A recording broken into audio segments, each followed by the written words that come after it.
Hey, Slave Lake, I've been getting lots of questions about recent announcement that happened today. So essentially, the Premier and the UCP party has kicked our MLA out of caucus, and he now sits as an independent. And so getting lots of questions about what that means and how that impacts us.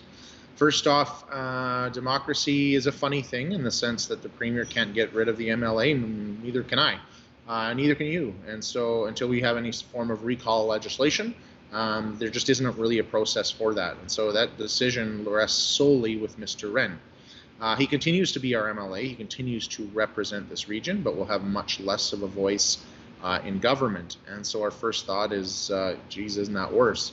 Well, one of the benefits that happened is behind the scenes, the senior leadership of the province had been reaching out and saying, hey, listen, we understand that you guys have had a lack of representation.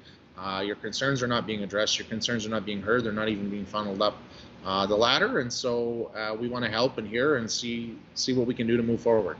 And so for us, realistically, I think that is progress. So when we've got a government that wants to work with us, wants to hear us and wants to listen to us, that's a step in the right direction.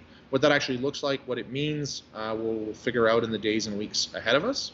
And we'll have to wait and see what Mr. Rehn decides to do.